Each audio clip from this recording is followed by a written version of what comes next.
நாடு முழுவதும் முட்டை விலை தொடர்ந்து உச்சம் தொட்டு வருகிறது. முட்டை விலை உயர்வுக்கு காரணம் என்ன, தமிழகத்தில் முட்டை விலை என்ன என்பது குறித்து பார்ப்போம். முட்டை பிரியரா நீங்க? அப்போ இந்த செய்தி உங்களுக்குத்தான். நாடு முழுவதும் முட்டை விலை ஏறிக்கொண்டே இருக்கிறது. தமிழ்நாட்டின் பல இடங்களில் சில்லறை விற்பனையில் ஒரு முட்டை 8.50 முதல் 9 ரூபாய்க்கு விற்பப்படுகிறது. கோழி தீவன விலை உயர்வுதான் முக்கிய காரணம் என கோழிப்பண்ணை உரிமையாளர்கள் கூறுகின்றனர். இருப்பினும் வரும் ஆகஸ்ட் மாத தொடக்கத்தில் விலை சற்று குறையலாம் என்றும் எதிர்பார்க்கிறார்கள். கோழி தீவனத்தில் பயன்படுத்தப்படும் மக்காச்சோளம், சோயா பீன்ஸ் மற்றும் வெளிநாடுகளிலிருந்து இறக்குமதி செய்யப்படும் சில பொருட்களின் விலை கணிசமாக உயர்ந்துள்ளது. மேற்கு ஆசியாவில் நிலவும் பதற்றம் இறக்குமதி மற்றும் விநியோகத்தை பாதித்துள்ளதை இதற்கு காரணம் என கோழிப்பண்ணை நிறுவனங்கள் தெரிவிக்கின்றன.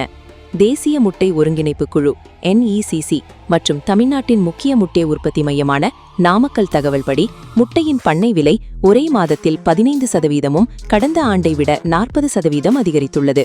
தமிழகத்தில் பண்ணை கொள்முதல் விலையின்படி நாமக்கல் மண்டலம் ஒரு முட்டையின் விலை ரூபாய் 6.80 ஆகும். சென்னை மற்றும் வெளிச்சந்தையில் ஒரு முட்டையின் விலை ரூபாய் 7.50 முதல் ரூபாய் 8.50 வரை விற்பனை செய்யப்படுகிறது. மார்ச் மாதம் முதல் கோழி தீவன பொருட்களின் விலை தொடர்ந்து உயர்ந்து வருவதாக பண்ணையாளர்கள் கூறுகின்றனர். தமிழகத்தில் பிராய்லர் கோழிக்கான தேவையும் அதிகமாக உள்ள நிலையில் தீவன விலை உயர்வு கறிக்கோழி விலையையும் பாதித்துள்ளது. சில்லறை விலையில் கறிக்கோழி ஸ்கின்லெஸ் 1 கிலோ 250 முதல் 260 ரூபாய் வரை விற்கப்படுகிறது. சரியாக ஒரு வருடத்திற்கு முன்பு இதே காலகட்டத்தோடு ஒப்பிடும்போது முட்டை மற்றும் கோழி இறைச்சியின் விலை நடப்பு ஆண்டில் பெருமளவு உயர்ந்துள்ளது.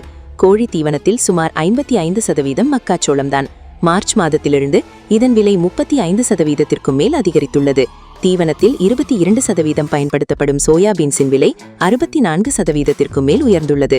மேலும் தீவனத்தில் பயன்படுத்தப்படும் அத்தியாவசிய அமினோ அமிலங்களின் விலை மார்ச் மாதத்திலிருந்து 3.5 மடங்கு அதிகரித்துள்ளது. மக்காச்சோளத்தின் தேவை கோழிப்பண்ணைத்துறைக்கு மட்டுமல்ல, எத்தனால் தயாரிக்கும் நிறுவனங்களும் அதிக அளவில் மக்காச்சோளத்தை வாங்குவதால் சந்தையில் இதன் விலை உயர்கிறது. இதற்கிடையில் கடந்த ஒரு வருடமாக நிலவும் ஒழுங்கற்ற பருவமழை விவசாயிகள் மற்றும் தொழில்துறையினரிடையே கவலையை ஏற்படுத்தியுள்ளது. இது காரிஃப் மற்றும் ரபி பயிர்களின் உற்பத்தியை பாதிக்கும் என அஞ்சப்படுகிறது. கடந்த ஆண்டு சோயாபீன்ஸ் உற்பத்தி குறைவாக இருந்ததும் விலை உயர்வுக்கு மற்றொரு காரணம். தொழில்துறை தகவல்களின்படி கடந்த ஆண்டு இந்தியாவில் சோயாபீன்ஸ் உற்பத்தி சுமார் 20% குறைவாக இருந்தது. இந்த ஆண்டு பருவமழை பலவீனமாக இருந்தால் உற்பத்தி மேலும் குறைந்து விலை இன்னும் உயரக்கூடும். இந்த ஆண்டு ஜூன் மாதம் வரை நீடித்த கடுமையான வெப்பாலை முட்டைகளை மட்டுமல்ல கோழிகளையும் பாதித்துள்ளது. அதிக வெப்பத்தால் பிராய்லர் கோழிகளின் உற்பத்தி குறைந்ததால் சந்தையில் கோழி இறைச்சி விலை உயர்ந்துள்ளது. பல நகரங்களில் கோழி இறைச்சியின் சில்லறை விலை கிலோவுக்கு 250 முதல் 260 ரூபாய் வரை எட்டியுள்ளது. வரும் ஆகஸ்ட் மாத தொடக்கத்திலிருந்து முட்டை விலை சற்று குறையும் என கோழிப்பண்ணை உரிமையாளர்கள் எதிர்பார்க்கின்றனர். தமிழ்நாட்டில் ஆடி மாதம் தொடங்க உள்ளதாலும் வடமாநிலங்களில் சிராவண மாதம் தொடங்குவதாலும் ஆன்மீக காரணங்களுக்காக பலரும் முட்டை மற்றும் இறைச்சி சாப்பிடுவதை குறைப்பார்கள். இதனால் சந்தையில் தேவை குறைந்து விலையும் குறைய வாய்ப்புள்ளது.